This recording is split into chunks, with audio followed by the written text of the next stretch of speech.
کا عنوان یتیم نوازی اور یتیمداری کا عنوان ہے۔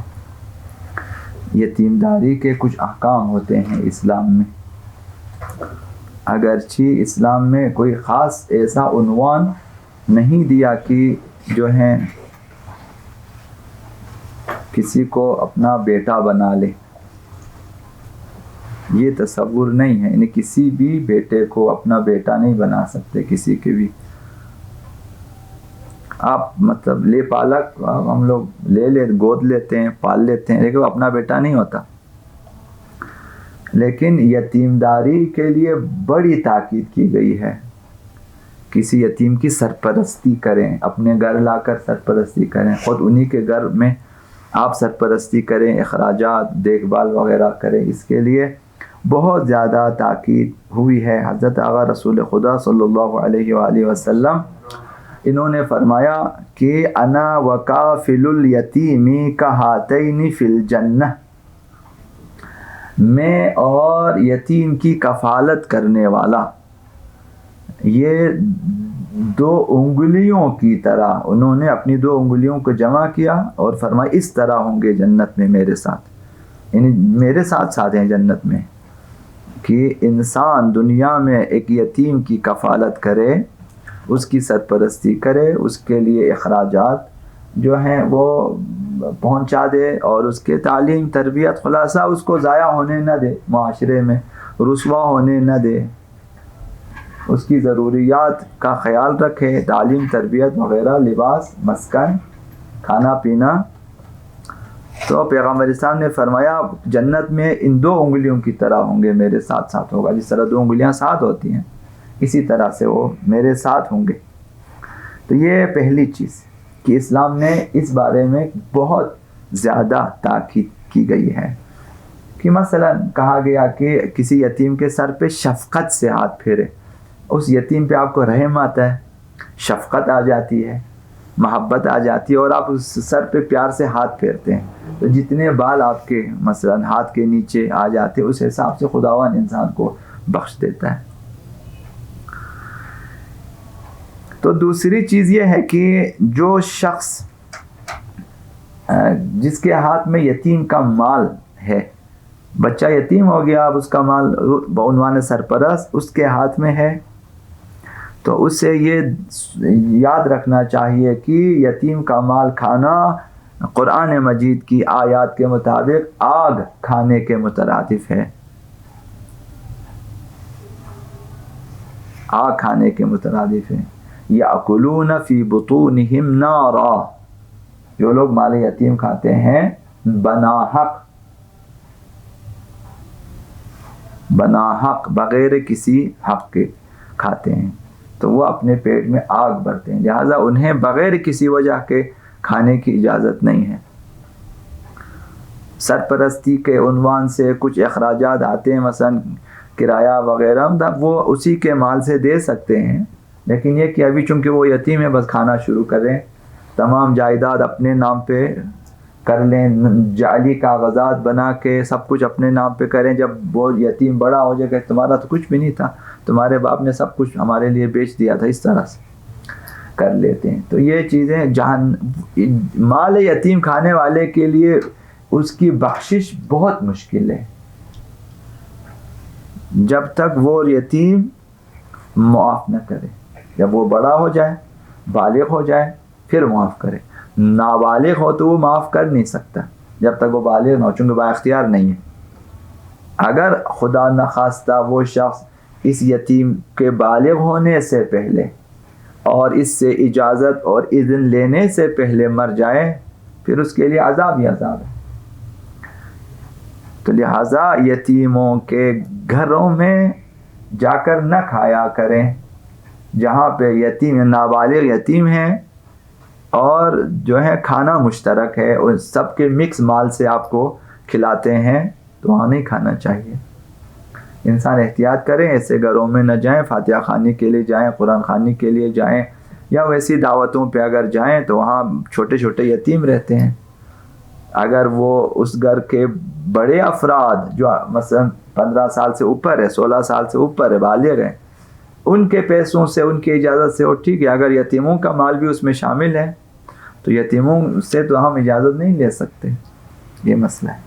تو یتیم کا مال کھانا آگ کھانے کے مترادف ہے، تو جن کے ہاتھوں میں ہے وہ نہایت احتیاط سے اس کی حفاظت کریں کہ بحفاظت اس یتیم تک پہنچا دے جب وہ بالغ ہو جائے۔ یہ دوسرا مسئلہ۔ تیسرا مسئلہ یہ ہے اگر آپ کسی یتیم کے اخراجات دے دیتے ہیں تو یہ سبب نہیں بنتا کہ وہ یتیم آپ کے لیے محرم ہو جائے۔ مثلا اگر آپ مرد ہے، وہ یتیم ایک بچی ہے، آپ نے اس کے سارے اخراجات اٹھا لے، اسکول بھی بھیجا، اسے دودھ بھی لایا، کھانا پینا بھی دیا، رہائش بھی دیا، تو اب اس کا محرم نہیں بن سکتا کسی بھی صورت میں، وہ چونکہ وہ نامحرم ہے شروع میں تو اب بھی نامحرم ہے۔ وجہ یہ ہے کہ اسلام میں 3 طرح سے انسان کسی کا محرم بن جاتا ہے، 3 طریقے سے۔ ایک نسب ہے کہ پدری یا مادری رشتہ ہو کہ وہ محرم بن جائے، مثلا مادری بائی ہے، بہن بھائی، باپ دونوں کے الگ ہیں، ماں ایک ہے، محرم ہے، یا باپ دونوں کے ایک ہیں، ماں الگ الگ ہیں، تب بھی محرم ہے، پدری ہیں یا مادری بہن بھائی ہیں مثلا، تو وہ سب رشتہ دار ہیں جو کہ مثلا محرم ہیں، ماموں ہیں تو مثلا چاچا ہیں تو مثلا یہ چیزیں، یہ ایک نسب ہے۔ یا مثلا ماں باپ دونوں ایک ہیں، یا ماں ایک ہے یا باپ ایک ہیں، تو وہ نسبی ہے، نسبی محرم ہو جاتے ہیں۔ اور دوسرا ازدواج ہے کہ کوئی خاتون جو نامحرم ہے، ایک مرد جو نامحرم ہے، رشتہی ازدواج میں منسلک ہونے کے بعد ازدواج کی وجہ وہ دونوں مثلا اس میں محرمیت ہو جاتی ہے، ازدواجی محرمیت، ساتھ میں جو ہے وہ اس لڑکی کے لیے شوہر کا باپ محرم ہو جاتا ہے، شوہر کے لیے اس لڑکی کی ماں اور اس کی مثلا جو ہے نانی، پر نانی، جتنا اوپر جائے سب محرم ہو جاتے ہیں، لڑکی کے لیے جو ہے شوہر کا باپ، شوہر کا دادا، شوہر کا پردادا، جتنا بھی آگے جائیں سب محرم ہو جاتے ہیں۔ یہ ازدواج کی وجہ سے کہ ایک رشتہ آپ نے عقد کر لیا تو اب دونوں طرف سے ایک لائن جو ہے وہ محرم ہو جاتی ہے۔ یہ 2۔ تیسرا، دودھ پلانے کے سبب انسان محرم ہو جاتا ہے۔ ایک خاتون ہے کہ ایک لڑکا ایک لڑکی دونوں نے دودھ پیا ہے، اس کے ماں باپ اور ہیں، اس کے بھی ماں باپ اور ہیں، دونوں نامحرم ہیں، لیکن ایک خاتون کے پاس دونوں نے ساتھ دودھ پی کے ایک ہی مثلا ماں کا دودھ پیا ہے، دونوں نے رضاعی ماں، دودھ پلانے کے سبب ایک خاتون ماں بن جاتی ہے، محرمیت، تو ان دونوں میں محرمیت پیدا ہو جاتی ہے۔ یہ بھائی ہے وہ بہن ہے، محرم ہو جاتے ہیں دودھ پلانے۔ اب جو یتیم کی سرپرستی کی، کسی عورت نے کسی لڑکے کی سرپرستی کی تو وہ لڑکا اس کے لیے محرم نہیں ہے، کسی مرد نے کسی بچی کی سرپرستی کی یتیم ہونے کے عنوان سے تو وہ اس کے لیے محرم، چونکہ نہ ازدواج ہے، نہ نسب ہے، نہ رضاع، تینوں نہیں ہے، 3 اسباب ہیں، تینوں نہیں ہے، جب نہیں ہے تو محرم بھی نہیں ہے۔ تو لہذا جو لوگ جو ہیں اس طرح سے مثلا سرپرستی نیکی کرتے ہیں، لیکن خیال رہنا چاہیے کہ وہ محرم نہیں ہوگا۔ محرمیت کے لیے ان تینوں میں سے کوئی ہونا چاہیے، نسب ہو، جب نہیں ہے تو ازدواج نہیں کر سکتے۔ ابھی آپ کے پاس مثلا رہتا ہے کہ آپ کے بیٹے کے ساتھ اس کا نکاح ہو جائے تو وہ آپ کے لیے محرم ہو جائے گا، بیٹا بھی نابالغ، وہ بھی نابالغ ہو، آپ دونوں سرپرست جو ہے ان کا نکاح کر سکتے ہیں، محرم ہو جائے گا، تاکہ اس کے لیے دیکھنا وغیرہ، ہاتھ وغیرہ لگا دیں، محرمیت آ جاتی ہے۔ یا پھر جو ہے آپ کی جو ہے بیوی اگر صاحب جو ہے شیر ہے، دودھ ہے، تو ایک جو ہے مثلا بچی کو بھی ساتھ میں دودھ پلائیں تو آپ کے لیے وہ بچی محرم ہو جائے گی دودھ پلانے کی وجہ سے۔ یہ 3 ہیں۔ اگر کسی یتیم کی سرپرستی کریں کہ جس کے ساتھ رشتہ نسبی بھی نہیں ہے، ازدواجی بھی نہیں ہے، رضاعی بھی نہیں ہے، تو وہ محرم نہیں ہو سکتا۔ لہذا آپ اپنی طرف سے کوشش کریں کہ اس کی سرپرستی کریں، لیکن نامحرم ہیں. تو احکامات میں خیال رکھنا چاہیے. البتہ ان کے اپنے اپنے جو ہیں احکامات ہیں. اور سب حضرت بچی کو دودھ پلانے کے سبب شوہر کے لیے بھی وہ محرم جی. اچھا تو وہ تو عورت ہے, وہ تو بچی ہے, وہ تو ویسے ہی محرم ہے. میں نے کہا شاید بھائی کے لیے صرف یا مثال بھائی کے لیے بھی محرم ہو جاتا ہے. اس کے جو بیٹوں کے لیے, بیٹے بھائی ہو جاتے ہیں, وہ بچی مثلا بہن ہو جاتی ہے رضاعی, اور باپ کے لیے بھی محرم ہے, چونکہ صاحب شیر جو شوہر کو مانتے ہیں اسلام, عورت کو نہیں مانتے. تو عموماً کہا جاتا ہے کہ بیوی نے اگر دودھ پلانا ہو شوہر سے اجازت لینا پڑتا ہے. تو اس لیے شوہر کا بھی محرم ہو جاتا ہے. بیوی نے اگر کسی کو دودھ پلایا شوہر اس کا محرم ہو جاتا ہے. وہ اس کی رضاعی بیٹی کہلاتی ہے, شوہر کی رضاعی بیٹی, ماں کے لیے بھی. چوتھا مسئلہ یہ ہے کہ شکریہ. چوتھا مسئلہ یہ ہے کہ سہم سعادات, خمس کا آدھا حصہ, یہ جو آپ بعنوان خمس 20% نکال لیتے ہیں. آپ کے پاس 100 روپے کی بچت ہے تو 20 روپے نکالتے ہیں. 500 بچت ہے تو 500 میں سے 100 روپے آپ نکال لیتے ہیں 20%. تو اس کا آدھا یعنی 100 روپے میں سے 50 روپے وہ سہم سعادات ہے. تو سہم سعادات کے خرچنے کا ایک موقع یہی ہے کہ کوئی سید ہو, یتیم ہو, اس کے اخراجات کے لیے چاہیے تو آپ اپنا سہم سعادات ادھر خرچ سکتے ہیں, سعادات کے لیے, یتیم سعادات کے لیے, نادار سعادات کے لیے. سہم سعادات خرچنے کا ایک موقع یہی ہے کہ اس کے پاس مال دولت نہیں ہے. بعض لوگ سمجھتے ہیں سعادات کی بھائی چونکہ ہم سید ہے بس خمس کھا سکتے ہیں. ایسا نہیں ہے. وہ نادار ہو تو کھا سکتا ہے, اس کے پاس آمدنی نہ ہو, خرچہ پورا نہیں ہوتا ہو, تب وہ سہم سعادات لے سکتا ہے. صرف سید ہونا کافی نہیں ہے. تو اگر ایک سید ہے, یتیم ہے اور درآمد نہیں ہے, آمدنی نہیں ہے, تو آپ سہم سعادات یہاں پر خرچ سکتے ہیں. آپ نے مثلا 10,000 میں سے 2,000 آپ نے خمس نکالا 20%, تو 1,000 سہم سعادات ہے, 1,000 سہم امام ہے. تو وہ جو سہم سعادات کا حصہ 1,000 ہے وہ آپ مثلا یتیم سعادات پہ خرچ سکتے ہیں یا ان کے سرپرستوں کو دے سکتے ہیں. تو جس طرح فقہا نے فرمایا خمس کے 2 حصے ہوتے ہیں, سہم سعادات اور سہم امام. سہم سعادات جو ہیں وہ بھی 3 حصوں میں تقسیم ہوتے ہیں, یتیم, فقیر اور ابن السبیل. سعادات اگر مسافر درمندہ ہو, سفر میں, گھر میں تو اچھا خاصا ہے لیکن یہ سفر پہ چلا گیا, پیسے ختم ہو گئے, ابھی گھر سے نہیں, ابھی تو خیر ہر جگہ سے منگوا سکتے. ابھی جو لوگ مانگتے ہیں مجھے اس پہ تعجب ہوتا ہے کیوں مانگتے ہیں. ابھی تو آپ گھر سے منگوا سکتے ہو پیسے, ابھی تو آن لائن آ سکتے ہیں سب کے سب, مثلا پیسے آپ جمع کر سکتے ہو. پہلے مثلا نہیں ہوتا تھا. آپ جب تک مثلا آپ حج پہ گیا سعودی عرب سے آپ پاکستان بندہ جائے پھر وہاں سے پیسے نہیں ہو سکتا تھا. ابھی تو جہاں دنیا کسی بھی کونے میں آپ پیسے لے سکتے ہیں. تو جب ایک شخص ہے سید ہے, وہ اپنے گھر میں ممکن ہے کہ صاحب حیثیت بھی ہو, لیکن سفر میں یا اس کے پیسے چوری ہو گئے یا پیسے کم پڑ گئے یا مثلا بیمار ہو گئے, پیسے ختم ہو گئے, وہ اس پر بھی آپ خرچ سکتے ہو. یعنی اس کو کہتے ہیں جو ہے ابن السبیل, درمندہ راہ, جو راستے میں نادار ہو جاتے ہیں, راستے میں یا پیسے چوری ہو جاتے ہیں مثلا وہ. اور تو یہ یتیم سید ایک, فقیر سید 2, تیسرا ابن السبیل سید. ایک سید ہے یتیم ہے, بے سرپرست ہے, آپ سہم سعادات خرچ کر بھی سرپرستی کر سکتے. فقیر و نادار ہے, چاہے وہ یتیم بڑا یتیم ہے یا مثلا بڑا ہو گیا ہے, بالغ ہو گیا یا نہیں ہو گیا نا. بالغ ہونے کے بعد پھر یتیم نہیں کہتے ہیں, بالغ ہونے سے پہلے یتیم کہتے ہیں. بالغ ہونے کے بعد خود بااختیار ہے, اب وہ یتیم نہیں ہے. تو بالغ ہونے کے فقیر ہے تو آپ اس پر بھی سہم سعادات خرچ سکتے ہیں. مثلا کوئی ایسی سیدہ ہے, بیوہ ہے, مثلا ایک سید ہے, نادار ہے, اس کے پاس بیمار ہے, پیسے نہیں ہے, خرچ مخارج نہیں ہے. اگر آپ کو پتہ ہو, البتہ یہ یاد رکھنا چاہیے کہ ابھی تو آج کل اس طرح رواج ہو گیا کہ ایک پرچی لا کے محراب میں ڈال دیا، وہی پڑھو. کل بھی آئے تھے ہمارے پاس، پرچی پڑھو.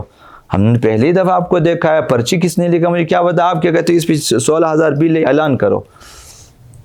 جب کسی کو آپ جانتے ہی نہیں ہیں، ممکن ہے چرسی ہو. یہ ہمارے ساتھ تو ہوا ہے. مجھے کہا ٹکٹ چاہیے، میں نے ادھر سے ادھر جانا ہے، اتنے 1500 روپے کی ٹکٹ ہے. ہم نے کہا چلو ہم ٹکٹ لے لیتے ہیں، آپ جائیں. ٹکٹ لینے کے مہینے کے بعد پھر بھی یہیں پڑا ہوا ہے. بعد میں وہ چرسی ہے، میں سے جھوٹ بولا ہے ہمارے ساتھ کہ ہم مسافر ہیں، ابھی سفر میں ٹکٹ پیسے نہیں میں جا رہا ہوں. مطلب اس طرح سے جھوٹ بولتے ہیں. اس مد میں ایک پیسہ لینے کے مد میں سارے چرسی ہوشیار ہیں، اس طرح جھوٹ بولتے ہیں. تو یہ کہ آپ کو پہلے یہ چیز کنفرم کی واقعی سید ہے اور درماندہ ہے اور گناہوں پہ نہیں خرچتا ہے. گناہوں پہ اگر خرچتا آپ نہیں دے سکتے اسے. مثلا گناہوں پہ خرچتا ہے، جا کے آرام سے فلمیں دیکھتا ہے، مثلا آرام سے گیم کھیلتا ہے، مثلا جو ہے ٹھنڈا گرم پی لیتا ہے جا کے. تو ایسے بھی تو ہوتے ہیں. ابھی سادات نے اہل بیت اطہار کو جو ہے رلانے میں سادات کا بھی بڑا ہاتھ ہے. ایسے گمراہ ہو جاتے ہیں کہ اہل بیت شرمندہ ہو جاتے ہیں کہ یہ ہماری نسل سے ہے. تو ایسے فقیر سید، یتیم سید، درماندہ سید، ان پہ آپ سہم سادات خرچ سکتے ہو. جیسا کہ آپ نے فرمایا نا، مطلب یتیم سادات پہ خرچ کر سکتے ہیں یا فقیر سادات پہ. جی. اگر ہمیں پتہ نہ ہو اور کوئی ایسا قابل اطمینان شخص ہمیں بتا جس پہ ہمیں اطمینان. دیکھیں نا، قابل اطمینان اشخاص بہت ہوتے ہیں ہمارے پاس، لیکن وہ تحقیق نہیں کر چکے ہوتے. خود قابل اطمینان ہے لیکن وہ ایسے ہی بول لیتے ہیں. مثال کے طور مسجد میں جو ابھی نماز وحشت کا اعلان کر، واقعاً اس نے تحقیق کیا یہ بندہ مرا ہے؟ کچھ بھی نہیں کیا، کسی نے پرچی دے اس نے اعلان کرنا ہے، بالکل بیغام ہے، چاہے وہ مرا یا نہیں مرا. کتنی دفعہ اس نے دوبارہ اعلان کیا، ابھی تک دفن نہیں ہوا. بھائی غلطی ہو گئی، دوبارہ نماز پڑھے. پتہ ہی نہیں ہے. تو یہ کہ ایسا شخص ہو جس نے آپ کو بتایا کہ بھائی مجھے A to Z مثلا پتہ ہے یہ شخص ایسا ہے، نہ کہ اس طرح پرچی پہ لکھ کے لایا کہ میں افغانستان سے آیا ہوں، میرے پاس یہ نہیں، اتنا بل ہے، اتنا بل. ہو سکتا ہے وہ سب جھوٹ بولا ہو، نہ ہاسپٹل میں کوئی بندہ ہے، نہ اس کے. بعض لوگوں کی پرچیاں چیک کی ہے، وہ مہینوں پہلے کی پرانی پرچیاں ہیں، وہ ایسے ہی لے کے پھر رہے کہ یہ ڈاکٹر نے لکھ کے دیا کہ دوا مثلا لے کے دیں. یعنی آپ کو اگر آپ مطمئن ہیں آپ خرچ سکتے ہو، اگر آپ مطمئن نہیں ہیں تو آپ کو تھوڑی بہت تحقیق کر کے یہ مطلب ٹھیک ہے سید ہے، ہاشمی پدری باپ کی طرف سید ہونا چاہیے، گناہوں پہ نہیں خرچنا چاہیے اور نماز گزار ہونا چاہیے. اس پہ آپ آرام سے خرچیں، اپنا سہم سادات آپ خرچ سکتے. اور سہم امام اگر خرچ نہ ہو اس کے لیے اجازت چاہیے. سہم سادات کے لیے عموماً نہیں چاہیے، حضرت آیت اللہ سستانی کا نہیں چاہیے، باقیوں کا شاید اجازت چاہیے. لیکن سہم امام خرچنے کے لیے یا وہ لوگ اجازت لے لیں، ان کے پاس اجازت نامہ ہو کہ بھائی ہم نے اجازت لیا ہے، ہمارے اوپر سہم امام خرچ سکتے ہیں. اگر سہم سادات سے گزارا نہ ہو تو سادات پر سہم امام بھی خرچ سکتے ہیں. گزارا اگر نہیں ہوتا ہے تو سہم امام کے لیے عموماً اجازت چاہیے. بہت سارے ہیں جو جن کے پاس اجازت سادات کے لیے بھی ان سے پوچھنا پڑتا ہے، جیسے حضرت آیت اللہ فیاض، جیسے وہ آیت اللہ خامنائی مثلا، اور بھی ہے. یہ ہو گیا چوتھا مسئلہ.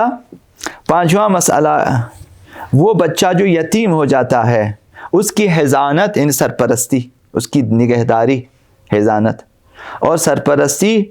اگر باپ مر گیا ہے ماں اس کی سرپرست ہے، لیکن جو ہے اس کی ولایت، سرپرستی اس کی اموال پر اگر دادا ہے تو دادا ذمہ دار ہے. مال کی سرپرستی دادا کرے گا، بچے کی سرپرستی ماں کرے گی. ماں دادا سے مل کر خرچے گا اس کے پیسوں میں سے.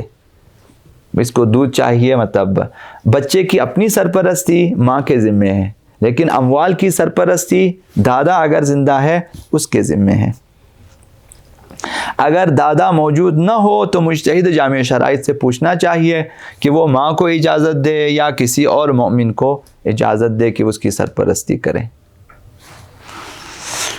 یہ یتیم کے حوالے سے بر محمد و آل محمد صلوات اللہ وسلم علی محمد و آل محمد. صاحب آپ نے فرمایا کہ دودھ پلانے کے لیے شوہر سے اجازت ہے. جی.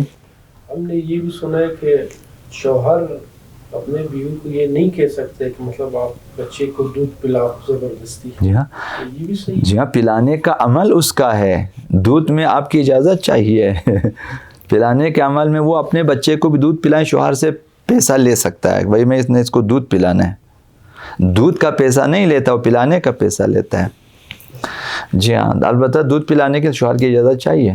کسی بھی بچے کو دودھ پلانا ہو اس کے لیے شوہر سے پوچھنا ہوتا ہے.